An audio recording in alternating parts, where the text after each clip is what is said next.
Xin chào các bạn, chào mừng mọi người đã đến với hành trình khám phá Hà Nội, trái tim của Việt Nam, nơi từng góc phố, từng món ăn đều kể câu chuyện riêng về lịch sử và văn hóa đặc sắc của đất nước. Trong tập vlog này, mình sẽ cùng các bạn thưởng thức hành trình đầy cảm xúc tại mảnh đất Kinh Kỳ. Đầu tiên, chúng ta sẽ ghé thăm những quán phở ngon nhất, nơi giữ trọn tinh hoa ẩm thực Bắc Bộ. Tiếp theo, mình sẽ đưa các bạn khám phá Hoàng thành Thăng Long và Đền Ngọc Sơn, những di sản lịch sử gắn liền với bao thăng trầm của Hà Nội. Chúng ta sẽ cùng dừng chân tại một quán cà phê giữa lòng phố cổ để ôn lại những kỷ niệm xưa cũ, thưởng thức một chút phong vị hồi cổ. Thì khi mà mình ngồi đây ngày hôm nay, khi mà quay về vlog về Hà Nội thì nó gợi nhớ cho mình rất là nhiều kỷ niệm, và mình muốn giới thiệu cho các bạn những cái quán ăn, những quán cà phê ưa thích của mình.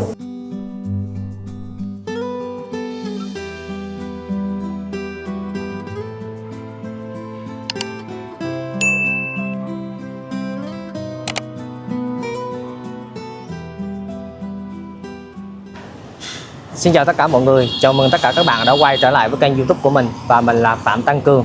Ngày hôm nay mình đang có mặt ở tại thủ đô Hà Nội, và khi nhắc tới Hà Nội thì rất nhiều địa danh và rất nhiều thứ làm các bạn liên tưởng. Thì các bạn có thể nhớ ra cái điều gì không? Khi nhắc tới Hà Nội, đó là Hồ Gươm, Hồ Tây, phố Trần Duy Hưng, tranh đồng hồ và phở Hà Nội. Và sau đây chúng ta sẽ đi ăn sáng trước bằng một tô phở Hà Nội chính gốc nhé.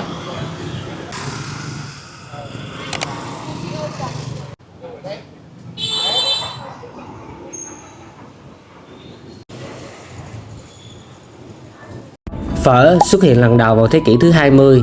Theo các nghiên cứu, từ phở không xuất hiện trong các từ điển tiếng Việt trước năm 1900. Danh từ này chỉ được ghi nhận lần đầu vào năm 1930 trong cuốn Việt Nam Tự Điển.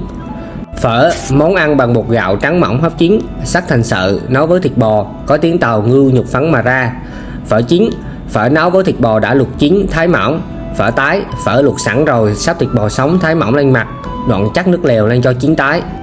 Một trong những giai thoại nổi bật về nguồn gốc của phở liên quan đến ông Huỳnh, một bếp trưởng trong binh đoàn lính Việt phục vụ cho Pháp. Để cải thiện khẩu phần ăn sáng đơn điệu, ông đã sáng tạo món ăn từ nước súp bò kiểu Pháp, thêm vào các gia vị truyền thống Việt Nam như quế, hồi, hành, ngò và nước mắm. Đặc biệt, ông kết hợp nước súp với bánh phở gạo, tạo nên hương vị mới lạ nhưng quen thuộc với người Việt. Tiếng hô phư phư nghĩa là nổi lửa lên trong bếp của ông Huỳnh được cho là nguồn cảm hứng cho cái tên phở. Món ăn này nhanh chóng được binh lính yêu thích và trở thành một phần không thể thiếu trong đời sống của họ. Sau khi giải ngũ, những người lính mang món phở về quê hương, phổ biến món ăn này khắp các con phố Hà Nội thông qua những gánh phở rong, trở thành món ăn quen thuộc với tầng lớp lao động. Vào những năm 1950, phở di chuyển vào Nam, món ăn này bắt đầu có sự biến tấu. Phở Nam ngọt hơn, đậm đà hơn, thường ăn kèm với rau thơm, giá đỗ và các loại sốt như hôi xiên hoặc tương ớt. Rồi các bạn, bây giờ mình sẽ ăn thử cho bạn xem nhé.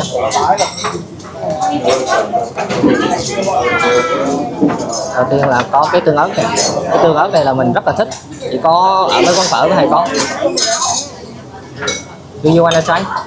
This spicy. A little bit. Okay.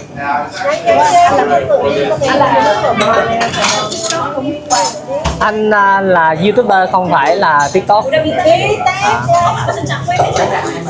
Có một cái bạn nữ người Mỹ ngồi đối diện mình, tại vì bàn mình xe mình ngồi rất là nhiều người thì mình mời bạn dùng cái tương ớt. Bây giờ mình sẽ cho chanh vào nè.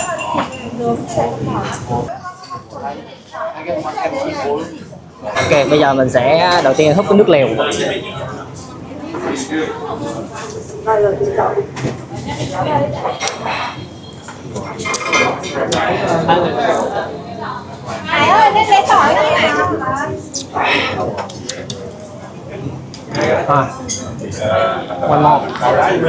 One more thing. Có cái này quay. Hồi nãy thấy người ta bưng ra, cái này là tỏi dầm, tỏi sắc lát đây người ta dầm giấm. Excuse me, you should try this. What is it? Garlic. Yes. Lát tỏi nè.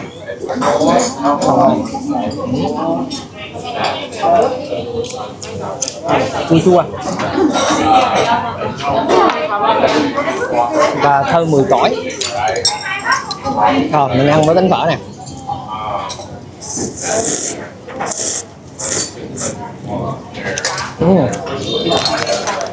Bánh phở mềm, bánh phở này là bánh phở tươi, nó khác với bánh phở khô ở trong Nam mình.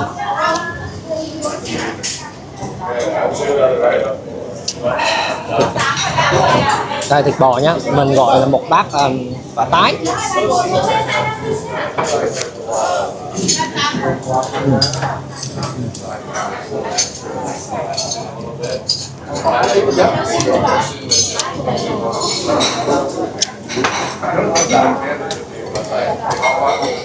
Thì phở miền Bắc nó khác với phở Hà Nội á, là người ta chỉ cho hành, cho ngò.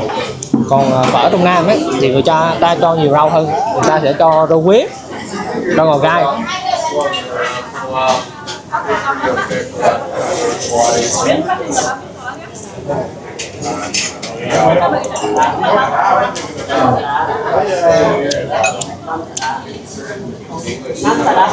Đây mình có gọi một cái quẩy ra nữa, quẩy này để chấm với phở này.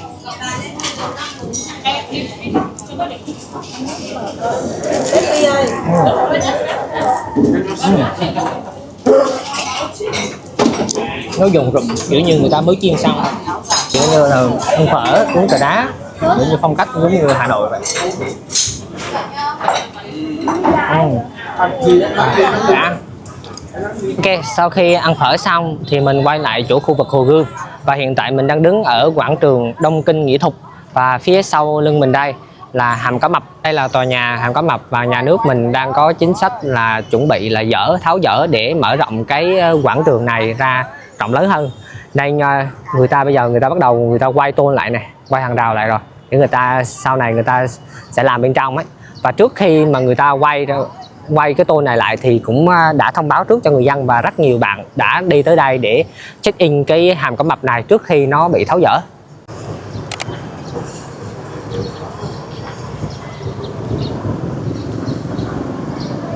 Phía sau lưng mình đây là Hồ Gươm, hay còn được gọi là Hồ Hoàn Kiếm. Thì khi mà tới Hà Nội thì mình có rất là nhiều câu chuyện lịch sử muốn kể cho mọi người nghe, và xin mời các bạn cùng ôn lại một chút về lịch sử của Hà Nội. Hà Nội, trái tim của nước Việt Nam, với diện tích 3.359,82 cây số vuông và dân số 8,4 triệu người. Trong lịch sử, trước khi có tên gọi Hà Nội, nơi đây đã có nhiều tên gọi khác nhau. Từ trước năm 1110, Hà Nội được biết đến với cái tên Đại La. Sau khi lên ngôi, năm 1110, Lý Thái Tổ quyết định dời đô từ Hoa Lư về Đại La. Nhìn thấy một con rồng bay lên nên đặt tên là Thăng Long. Năm 1400, Hồ Quý Ly lập nên nước Đại Ngu, dời đô về tỉnh Thanh Hóa, mang tên là Tây Đô. Thăng Long được đổi tên thành Đông Đô. Năm 1406, nhà Minh xâm lược nước ta, đổi tên Đông Đô thành Đông Quan. Năm 1430, khởi nghĩa Lam Sơn thắng lợi, Lê Lợi đổi tên thành Đông Kinh. Năm 1788, vua Quang Trung đổi tên thành Bắc Thành. Lúc này kinh thành của nhà Tây Sơn đặt ở Phú Xuân, Thừa Thiên Huế. Tên gọi tỉnh Hà Nội xuất hiện đầu tiên vào năm 1831 trong cuộc cải cách hành chánh của vua Minh Mạng. Đến năm 1902, Hà Nội trở thành thủ đô của toàn bang Đông Dương. Sau chiến tranh Việt Nam, Hà Nội tiếp tục giữ vai trò thủ đô của nước Việt Nam thống nhất cho đến hôm nay. Thì cái tên Hà Nội có nghĩa là Hà là con sông và Nội là bên trong, có nghĩa là một thành phố được bao bọc bởi những con sông. Thì đó là những con sông Hồng này, sông Kim Ngưu và sông Tô Lịch. Như mọi người thường nghe tới cái từ là nghìn năm Thăng Long, có nghĩa là từ lúc vua Lý Công Uẩn dời đô từ Hoa Lư về Thăng Long tới bây giờ đã là 1000 năm rồi. Và nhiều người lầm tưởng trong suốt 1000 năm từ thời vua Lý tới bây giờ thì Thăng Long, hay còn gọi là bây giờ là gọi là Hà Nội, thì là thủ đô của nước Việt Nam. Nhưng mà trong lịch sử thì có một số nơi thủ đô của mình đã bị thay đổi. Ví dụ như là vào thời nhà Hồ thì ông Hồ Quý Ly, vua Hồ Quý Ly đã dời đô về cái thành nhà Hồ ở Thanh Hóa, hoặc là thời vua Gia Long, hoặc là vua Tây Sơn, tức là vua Quang Trung đó là chọn Huế làm kinh đô. Và cái tên của Hà Nội được xuất hiện dưới vào thời vua Minh Mạng, tức là vào năm 1838 khi ông ký sắc lệnh thành lập tỉnh Hà Nội. Thì ông nói một chút về vua Minh Mạng, thì ông là một ông vua rất là nổi tiếng ở trong lịch sử Việt Nam. Thì vua Minh Mạng là con của vua Gia Long, tức là vua thứ hai của triều đại nhà Nguyễn. Triều đại nhà Nguyễn mình gồm có 9 đời chúa và 13 đời vua. Thì vua đầu tiên là vua chúa là chúa Nguyễn Hoàng, và sau đó là các vị chúa khác nữa. Và cái vị vua đầu tiên là tức là vua Gia Long Nguyễn Ánh. Thì vua Gia Long Nguyễn Ánh có hai người con trai. Thì ông vua Minh Mạng này là chỉ là con thứ, mà lý do tại sao là ông được chọn làm vua, tức là cái người con đầu tiên của vua Gia Long tức là Hoàng Tử Cảnh. Thì ông Hoàng Tử Cảnh đó là được vua Gia Long gửi sang Pháp học, và sang bên đó học thì ông bị bệnh đậu mùa và ông bị mất vào năm rất là trẻ. Lúc đó vua Gia Long vẫn còn tại vị, ông mất vào khoảng năm 20-21 tuổi. Và sau này thì vua Minh Mạng được kế ngôi. Thì vua Minh Mạng rất là nổi tiếng với cái gọi là rượu, ai cũng biết gọi là rượu Minh Mạng. Tức là có một cái câu chuyện như thế này để người ta quảng cáo rượu, thì mình cũng không biết có thật hay không, và nếu có thật chắc mọi người ngại không dám kể hay sao ấy. Thì vua Minh Mạng là hàng đêm là thị tẩm với 5 bà phi, và trong đó có 3 bà là có thai. Thì người ta suy nghĩ hay sẽ bào chế gì đó ra, cứ gọi một cái loại rượu gọi là rượu vua Minh Mạng, để cho đàn ông có sức khỏe giống như vua chúa ngày xưa.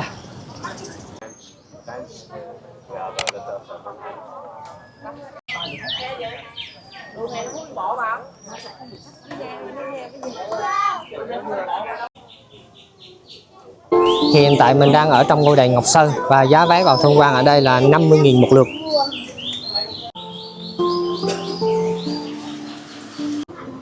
Đây nhé mọi người, đây là cầu Thi Húc màu đỏ này, nó bắc qua Hồ Gươm để đi vào đền Ngọc Sơn. Cái gì đó đẹp. 5 giây mà đúng không?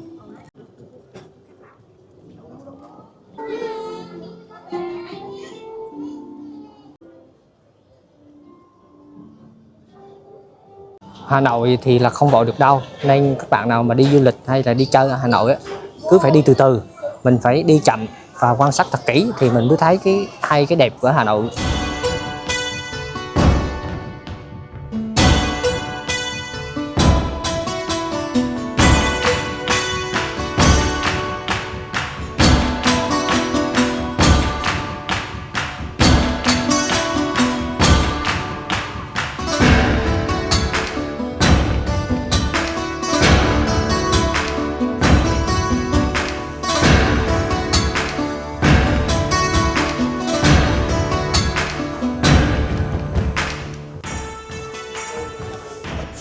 Hồi nãy mình vô trong cái điện thờ, cái gian ở ngồi ấy thì mình có thể quay được, nhưng mà vào bên trong là cái gian thờ Trần Hưng Đạo thì người ta không có cho quay phim.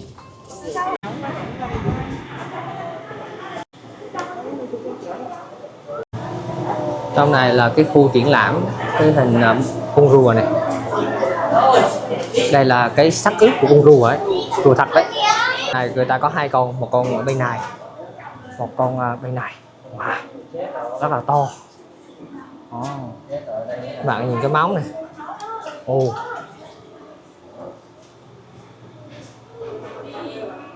Cái đầu rùa to ha.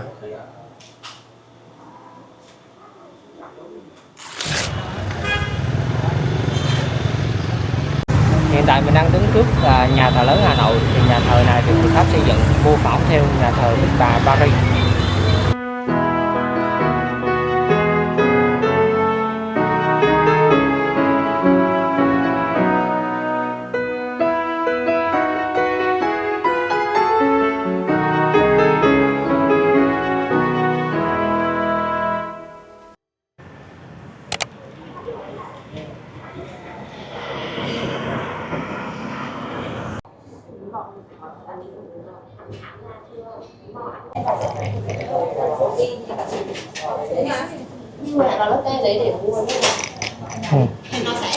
Đây là cái món cà phê Little Sài Gòn ở trong quán Thái Yên Cà Phê.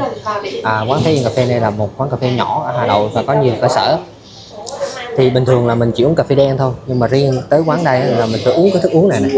Đây là Little Sài Gòn, người ta có sữa tươi, người ta đánh cho nó bột lên, nó sốt lên và bỏ thêm một chút sữa đặc và thêm cà phê nữa, cho đá vô thì nó thành một ly cà phê sữa rất là đặc biệt.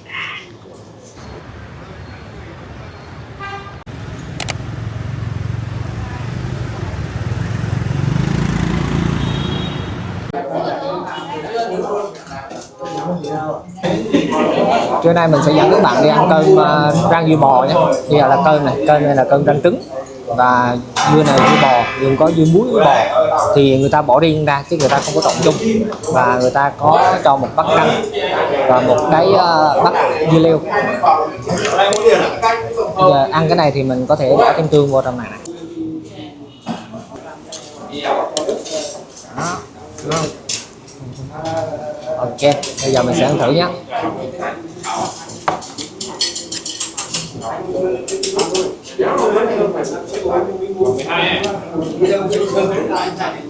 Cơm có muối trong này, hơi mặn mặn.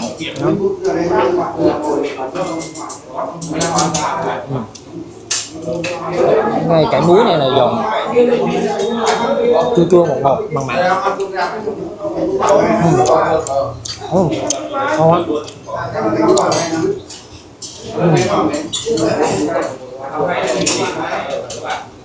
Ăn cái dưa leo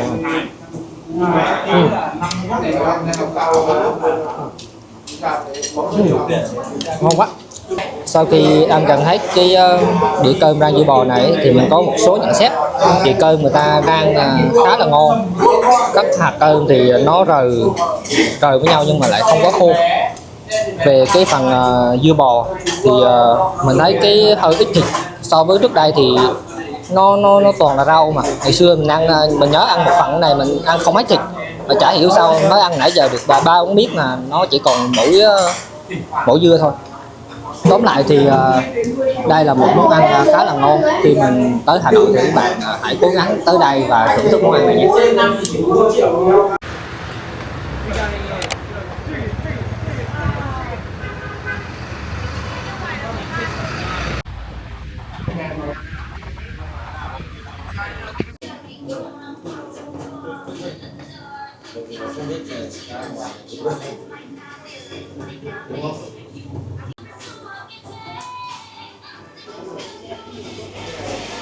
Ok, bây giờ mình sẽ thử món chè khúc bạch nhé. Đây này.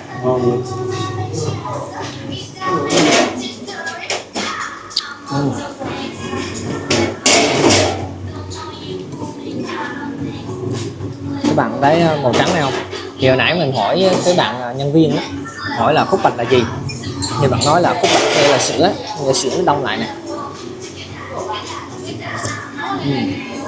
Thì trong này sẽ có nước đường trắng nè, có khúc bạch trắng, thì nó có loại khúc bạch màu nữa, nhưng mà bạn đó nói là hết khúc bạch màu thôi. Rồi bây giờ chỉ còn khúc bạch trắng rồi. Và có cái hạt này ăn nó rất là thơm. Mình quay tay cái hạt này hạt gì rồi, nó hay có trong mấy cái bánh quy.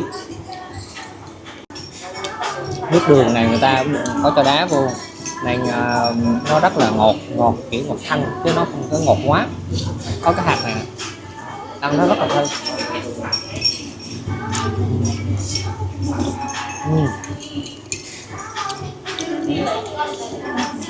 Này nó giống như cái miếng tàu hũ à.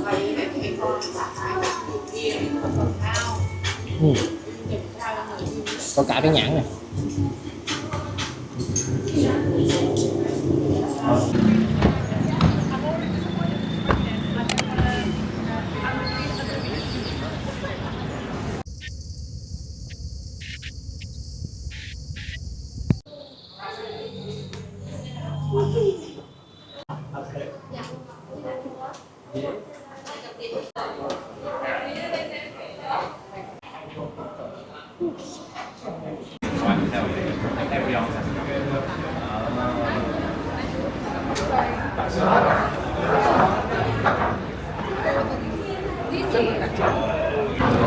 Cái lớp trang này là trứng này, phía dưới này mới là cà phê nhá. Như các bạn đã biết, năm 2010 thì Lý Thái Tổ dời kinh đô từ Hoa Lư về Thăng Long. Nhưng mà kinh thành ở tại Thăng Long là ở đâu thì chắc mọi người vẫn chưa hình dung được. Thì chúng ta có thể hình dung với triều Nguyễn thì mình biết là Ngọ Môn là ở Huế, nhưng mà khi các bạn ra Hà Nội, nhiều bạn lại thắc mắc cũng giống như mình thôi, thì là không biết là cái vua Lý Thái Tổ đặt kinh thành ở đâu. Thì đó chính là Hoàng thành Thăng Long, nơi phía sau lưng mình đây. Và trước khi đi vào bên trong, mình sẽ nói sơ qua về con đường phía trước cái hoàng thành này, đó là con đường Hoàng Diệu.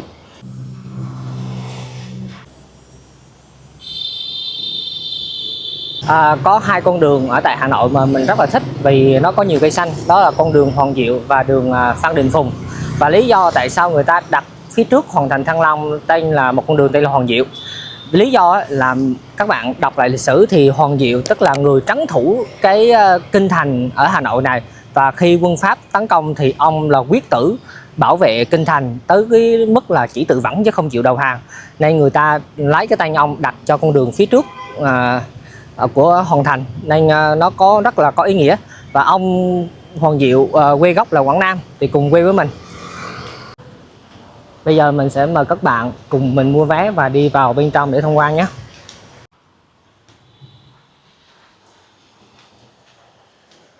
Hiện tại mình đã mua vé vào bên trong Hoàng Thành thì giá vé vào đây là 100.000.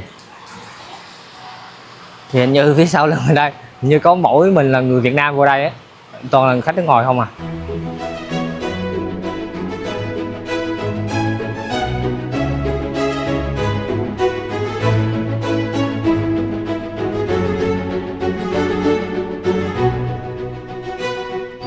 Ok, hiện tại mình đã vào bên trong, phía sau lưng mình đây là Hoàng Thành. Nếu mà nói theo kiểu ngày xưa á, mà là mình đã lên kinh rồi đây, lên kinh ứng thí.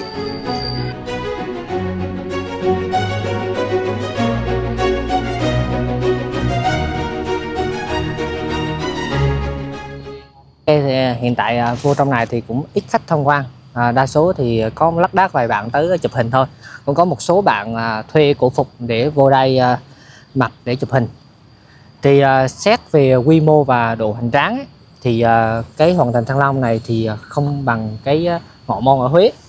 Tại vì có hai lý do. Tại vì thứ nhất ấy, là cái kinh thành Huế của mình ấy là mới xây thôi. Tại vì Triều Nguyễn nó là lịch sử trung đại, nó gần với cái thời kỳ cận đại của mình.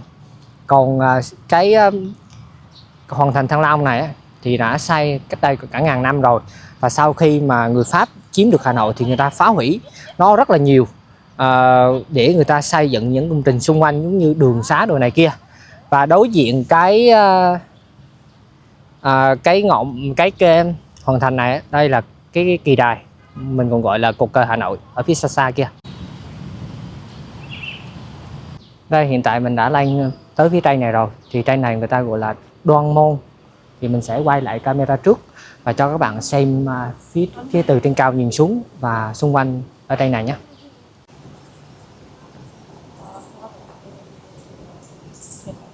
Ở đây này là nhìn xuống rất là đẹp, bãi cỏ người ta tỉa tốt, rất là xanh tươi. Ở phía dưới này còn có mấy cái hàng cây này, đẹp quá.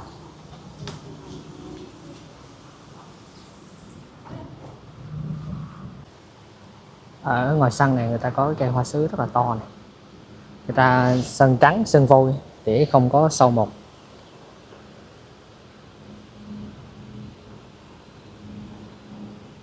Đây, cái này là kinh đô của thời Lý Trần Lê nhé, nên kiến trúc các bạn thấy không, kiến trúc đặc trưng thời nhà Lý.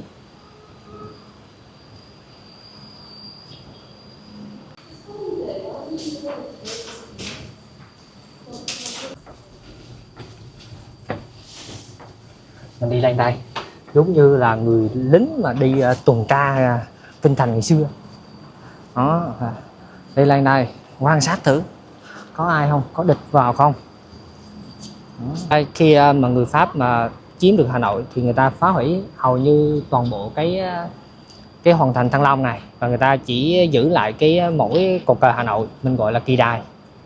Ở đây mình thấy có cái bản đồ này, các bạn thấy cái đường màu tím tím không, cái đường màu tím này tức là cái này là cái khu trung tâm thành Thăng Long, tức là Hà Nội ngày xưa đấy.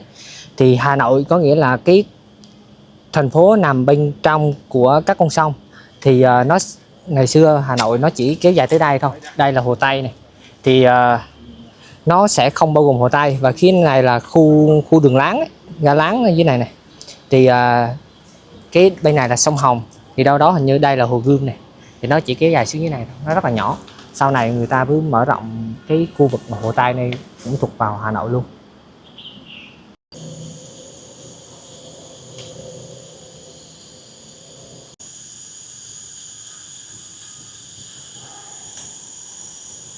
Phía trong này thì nó cũng rất là rộng. Và bây giờ trời có vẻ là sắp chuyển dông rồi. Bây giờ mình sẽ chạy sang chỗ cột cờ Hà Nội để quay cho bạn xem.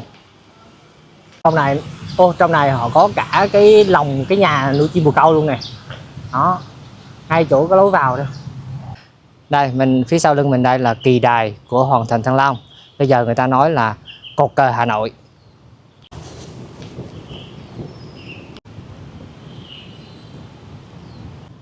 Đây các bạn, ngay chỗ lối vào của cột cờ Hà Nội ấy, thì người ta cũng có ghi luôn nè. Cột cờ Hà Nội, kỳ đài, Flat Tower. Đây, cái năm 1831 này, nhà Nguyễn lập tỉnh Hà Nội. Và tòa thành này được gọi là thành Hà Nội. Tức là năm 1831 như mình kể khi sáng ấy, là dưới thời vua Minh Mạng. Chỗ này người ta có cái hàng rào sắt này, chắc người ta không cho mình leo lên. Thôi mình đi vào xung quanh thôi.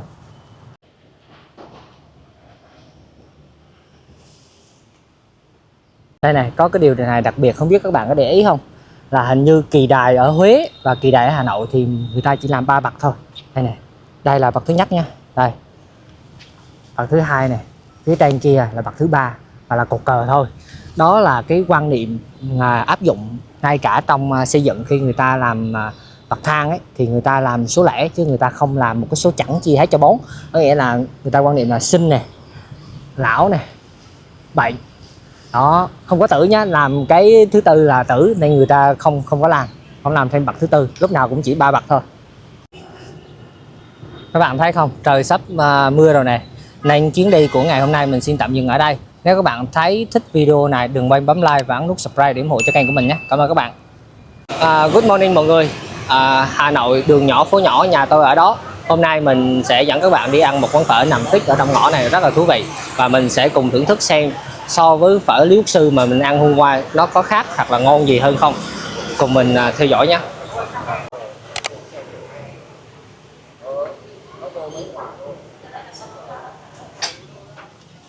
Cho em quay xíu nhé.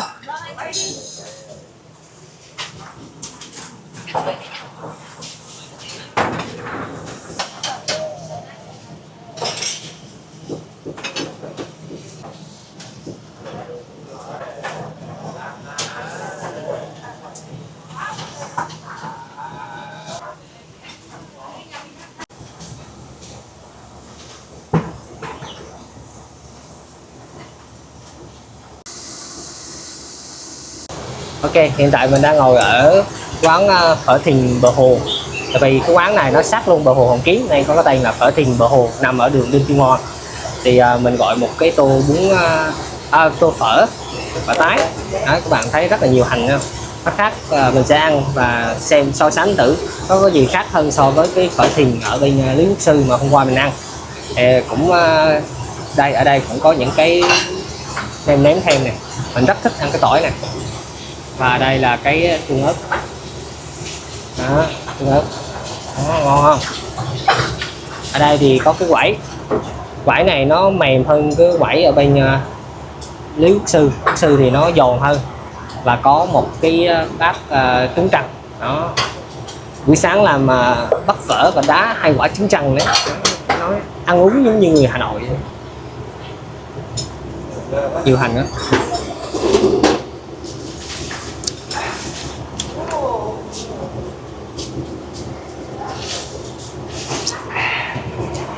Nước phở ngon, thơm, không hôn mùi xương. Ăn thử miếng thịt này.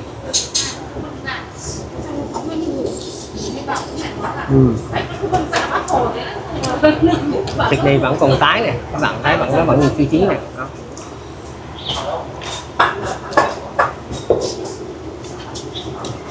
Miếng này thì chín hơn.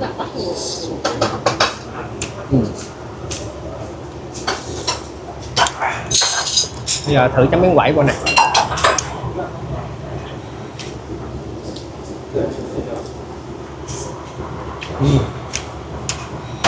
Quẩy hơi dai. Như các bạn thấy đó nè, bánh phở người ta cho rất là nhiều bánh phở, thịt cũng nhiều. Đó. Và rất là nhiều hành nhé. Nó khác với phở Lý Quốc Sư. Lý Quốc Sư thì người ta cho ít ngò với là hành thôi, còn bên này là rất là nhiều hành. Đó.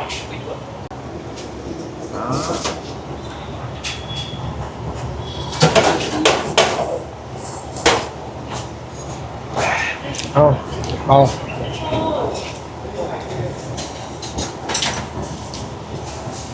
Cái này nó chưa chín nhẵn nè, ăn nó có lòng đỏ, nó chảy vô trong khoang miệng rất là sướng.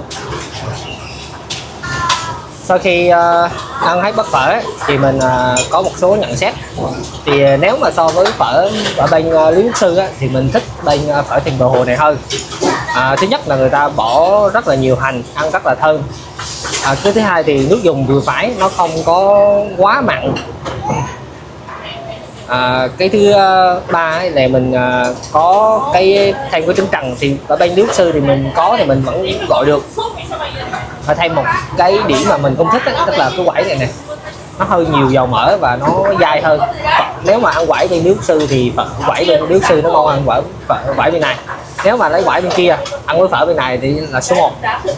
Rồi ok, bây giờ mình sẽ dẫn các bạn đi tham quan tiếp Hà Nội giống như một người con trai Hà Nội, mặc dù mình từ miền Trung ra.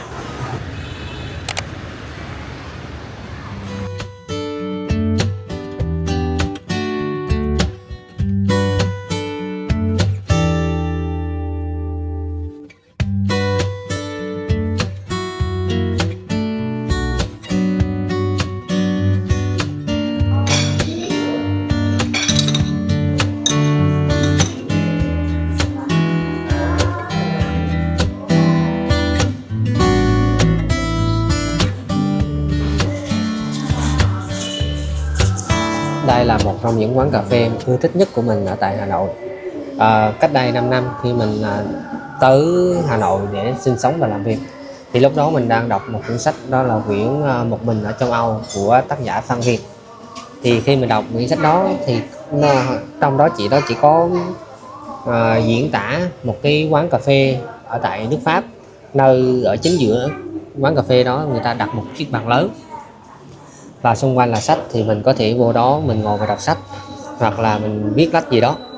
Thì lúc đó mình đi ngang qua thì mình thấy một cái quán cà phê nó rất là giống với cái trí tưởng tượng của mình khi mình đọc quyển sách đó, nên mình đã quyết định vô đây ngồi. Và mình thấy đây cũng có một cái chiếc bàn rất là to ở giữa cái quán này đây. Thì khi mà mình ngồi đây ngày hôm nay, khi mà quay về vlog về Hà Nội, thì nó gợi nhớ cho mình rất là nhiều kỷ niệm. Và mình muốn giới thiệu cho các bạn những cái quán ăn, những quán cà phê ưa thích của mình. Và nếu các bạn có những cái khẩu vị giống mình thì các bạn có thể thử những cái món mà mình đã review.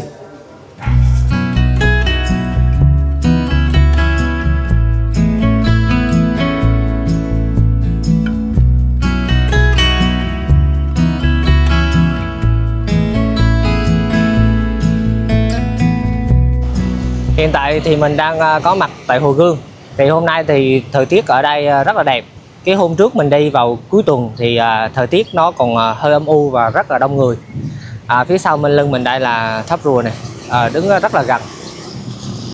Hôm qua mình đi thì là qua phía bên kia hồ, tức là cầu Thi Húc, thì nhìn Hồ Gươm nó sẽ xa hơn. Còn đứng phía bên bờ bên này thì nhìn Hồ Gươm nó rất là gần.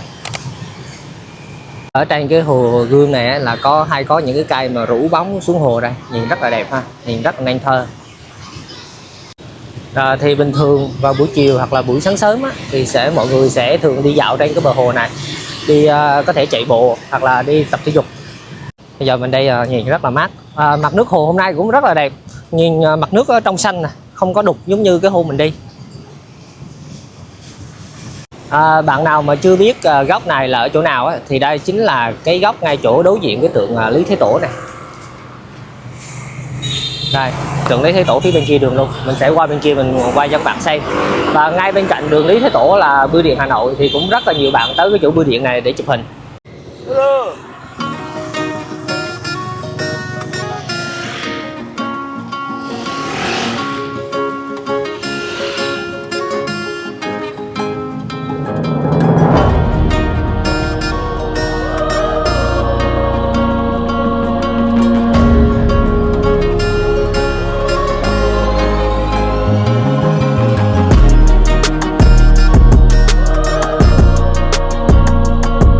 Phía sau lưng mình đây là tượng của vua Lý Thế Tổ. Người ta dựng tượng tưởng niệm của ông ở đây để ghi nhớ công ơn của ông đã dời đô từ kinh thành Hoa Lư, tức là Ninh Bình, về tại Thăng Long, Hà Nội giống như bây giờ.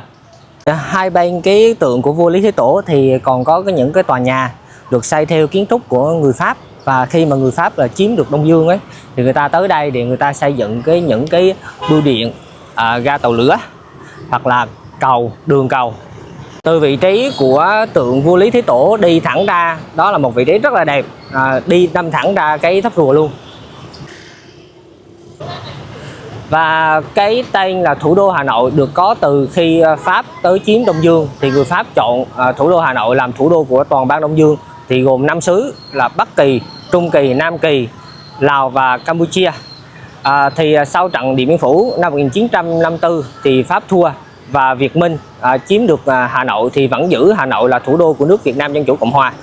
Và sau năm 75 chúng ta có nước Việt Nam thống nhất, thì thủ đô Hà Nội vẫn giữ vị trí là thủ đô của nước Việt Nam cho tới ngày hôm nay.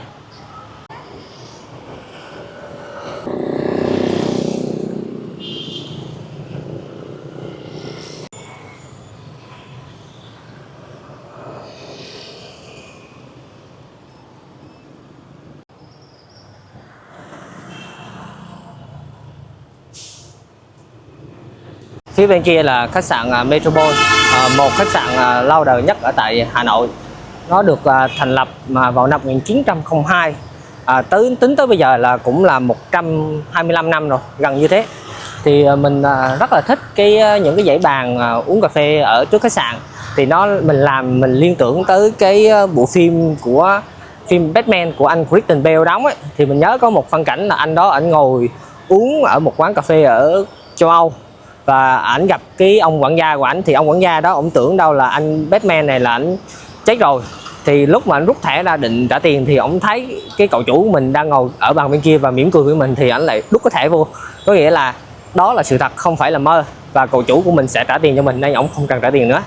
Thì khi nào cái kênh YouTube của mình đạt được nút bạc thì mình sẽ vào trong cái khách sạn Metropole này, mình review kỹ hơn cho các bạn xem.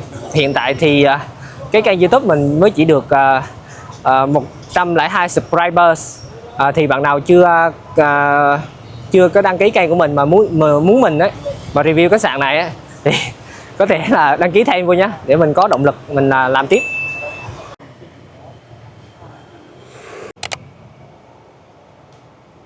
Mình đang đứng ở một con phố rất là nhiều cây xanh, đó là phố Đinh Lễ. Đây là một khu phố sách, thì các bạn nào đi xe máy có thể tới đây để giữ xe. Thì một cái vé giữ xe ở đây khoảng là 11-12 nghìn thôi, chứ các bạn mà đi giữ mà tầm bậy tầm bạ người ta chém cho mà 20-30 không ấy. Đây là cái tiệm sách Lâm, một cái tiệm sách mà mình rất là thích. Ok, mình sau khi chọn lựa xong thì mình mua được 3 cuốn sách như thế này. Thì Người nuôi ong thành Anne Black Poe và 2 quyển của truyện trinh thám của Keigo Higashino. Thì có mấy cuốn sách này cũng đỡ, mỗi lần đi du lịch ngồi máy bay lâu ấy thì mình có cái quyển sách mình đọc, mình giết thời gian, chứ ngồi trên máy bay mà không ngủ được nhìn chán lắm.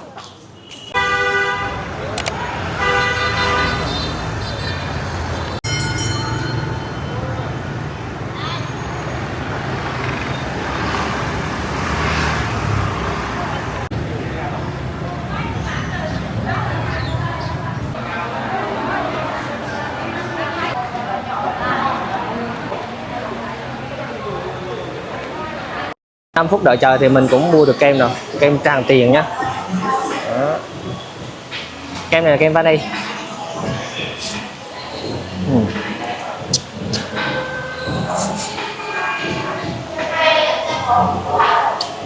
Kem này hơi mùi vani nhưng mà mình thấy cảm giác nó hơi nhiều đá. Có nhiều đá, nó không có nhiều sữa giống như ngày xưa. Để ăn vô miệng nó nhanh tan hơn, thì nhưng mà nó vẫn ngon nhé. Thì để mình phân biệt giữa là kem và cà rem. Ngày xưa mình hay ăn cà rem á, mỗi lần ba mình ổng nhậu xong á thì mình chờ ổng nhậu xong và xin ổng cái lon bia. Thế là lon bia đó chờ tới sáng mai có cái ông chở cái thùng cà rem đạp xe đạp ngồi sau lưng ấy. Ổng kêu ai cà rem không, cứ có tiền á là 100 đồng một que cà rem, còn không đổ một lon bia hoặc là một chiếc dép nhựa thì ổng cho một cây. Thì cà rem là thường làm từ đá bào trộn với đường, và còn kem này thì có sữa bên trong. Cái này phải ăn nhanh chứ không nó tan hết. Ồ, đây cái khu này họ người ta trang trí đẹp không? Còn có người xích lô nữa này. Mọi người sẽ ngồi lên đây để chụp hình. Thì mình nhớ lại cái lần đầu tiên mình ăn kem Tràng Tiền cách đây 5 năm. Thì ngày xưa mà lúc đó là còn trẻ, cũng hay đọc ngôn tình đồ này kia. Thì trong cái chuyện ngôn tình người ta mô tả là mình thì thích ăn kem vào mùa đông, tại vì mùa đông ít người, mình thích ngồi một mình đồ này kia. Cuối cùng mình cũng đi ăn kem vào chuyển mùa, chưa phải mùa đông, chỉ giao mùa á. Lúc đó trời nó cũng hơi lạnh lạnh, mình quất 2 cây như thế này. Cuối cùng về bị viêm họng suốt 1 tuần luôn, không nói năng gì hết được đấy.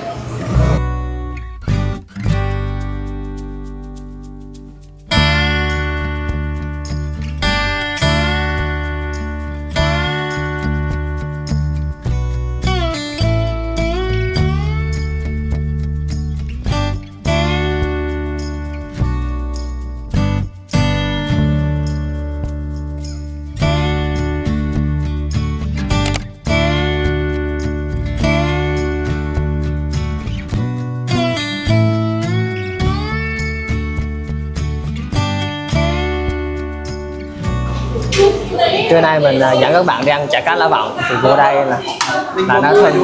Vâng, sao đi? Cá này nhá, cảo nóng chín cái cá này lên nhá. Vâng. Ăn cá ấy, xong cho vào bát. Cho vào cái bát này rồi. Xong rồi mình cho bún vào. Vâng. Cho lạc. Rồi. Ăn được mắm tôm thì cho mắm tôm. Con ăn được. Ăn được mắm tôm thì cho Rồi. nước mắm. Rồi, thế là sao? Thế là xong rồi ăn thôi. Đơn giản. Một phần đây là bao nhiêu tiền? Cái phần này có 170 luôn. Một phần là 170, nhưng mà 2 người vô là cho một phần to hơn hay là 2 người thì lại 340. 2 người là 340 và cho 2 đĩa như thế này. Cho một thôi nhưng cho chảo to hơn. Cho chảo to hơn. Rồi. Hay lúa này, thành phố này gặp cái gì không biết ăn là phải hỏi cho kỹ, chứ ăn sai bài nó sai vị đó cô. Ăn một thôi thì là biết ăn. Không, ăn lần thôi chứ tiền đâu mà ăn nhiều, 170 suất. Cái cô nói là cái phần như thế này, bạn nào mà đi một mình thấy nhiều quá thì vô nói trước là làm cho con cái phần ít hơn này xíu, khoảng 150.000 thôi, thì họ vẫn làm được. Cái này là ăn được rồi đó mấy bạn. Cô sẽ để lửa liu riu thôi để giữ cái độ nóng cho cái chả cá mình ăn nó sẽ ngon lâu hơn.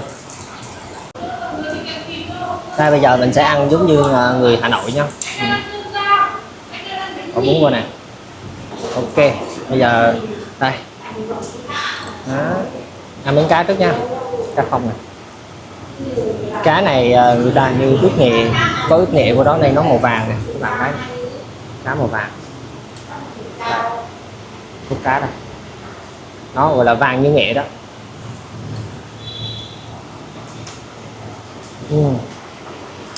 Cá này là cá gì cô?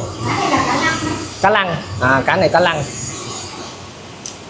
Cá lăng đây bình thường là mình ăn lẩu mình cũng bỏ vô đúng không? Đúng rồi, cá lăng này chủ yếu là ăn lẩu là những miếng nạc thôi, này là cái cá. Dạ vâng. Miếng này có khi là họ nghe nói. Như cái cá này là mình lóc xương ra rồi đúng không? Cái này là không có xương đâu nhé. Không có xương. Màu đỏ đây là nó là ướp gia vị. Vâng. Ngậy này, giềng này, mẻ này, mắm tôm này, các kiểu vào đây rồi. Vâng. Thế còn rau trong này là mình có hành với lại là hành với thì là đấy. Hành với thì là. Rất là thơm. Đặc biệt có cái rau thì là nè. Khi mà các bạn ăn bún cá hay là ăn những cái món mà có cá thì người ta thường có cái rau thì là này vô để cho nó thơm. Cô có nói là cái cá này cô ướp mà rất là nhiều gia vị và cô lóc xương rồi nên không ăn là không sợ bị hóc. Cá này thơm. Ăn miếng da này xem được cái dầu không?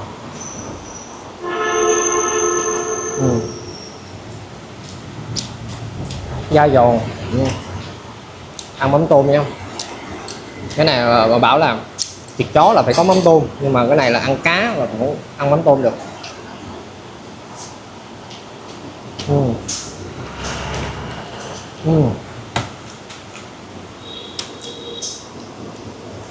Ngon lắm. Thì bạn nào không ăn được mắm tôm ấy thì người ta có cho một cái mắm thường này, mắm thường này.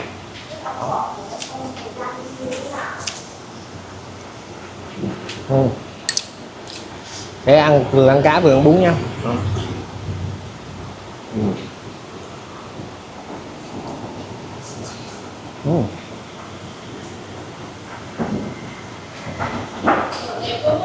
Cá này nó không quá mặn thì mấy bạn chấm mắm tôm hoặc là ăn chung với bún với mắm tôm nữa thì nó rất là ngon.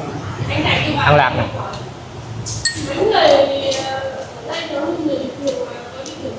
Lạc là trong Nam gọi là đậu phộng á. Giòn.